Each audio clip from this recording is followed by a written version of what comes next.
marketing budget နဲ့ကြော်ညာ budget နဲ့မတူဘူးပေါ့နော်ဆိုတော့ marketing budget ဒီသူကလုံးပေါင်းဖြစ်တယ်ဆိုတော့ marketing budget ထဲမှာသူကကြော်ညာ budget လည်းပါသွားပြီပြီးလစဉ် agency အပ်တယ်ဆိုရင်ဒါ agency ကိုပေးရတဲ့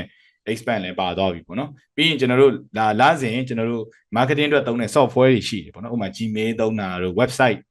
ပေးရတဲ့လစဉ်ကြီးတွေရှိတာပြီးရင်ကျွန်တော်တို့အခြား software တွေသုံးတယ်ဆိုလည်းအဲ့ software ကြီးတွေလည်းပါသွားပြီပြီးတော့ကျွန်တော်တို့ content ပေါ့နော်ဥပမာစားတော့ဆိုင်နေဆိုဓာတ်ပုံရိုက်တာတို့ပြီးကျွန်တော်တို့ဗီဒီယိုရိုက်တာတို့ဒါတွေအကုန်လုံးလည်းကျွန်တော်တို့ marketing budget ထဲမှာပါသွားပြီပေါ့နော်အဲ့တော့ဒီမှာပြောထားတဲ့ advertising budget ပေါ့နော်ကျွန်တော်တို့ဟိုမှာဖြစ်ရမယ့်ဟာဒီကြော်ညာမှာသုံးမဲ့ဟာကြော်ညာမှာဆိုတာကျွန်တော်တို့ Facebook ဥပမာ boost လုပ်မလားသို့မဟုတ်လည်းကျွန်တော်တို့ကဥပမာ celebrity ငှားမလား influencer ငှားမလားသို့မဟုတ်လည်းကျွန်တော်တို့ကဒီ TikTok ဗီဒီယိုရိုက်ဖို့အတွက်တရားရောက်ကိုငှားမဟုတ်ပေါ့နော်TikTok ဆိုရင်တော့ကျွန်တော်တို့ကဗီဒီယိုရိုက်တာဆိုရင်တော့ဒီ content နဲ့ပါသွားပြီပေါ့နော် TikTok မှာကျွန်တော်တို့ကကြော်ညာ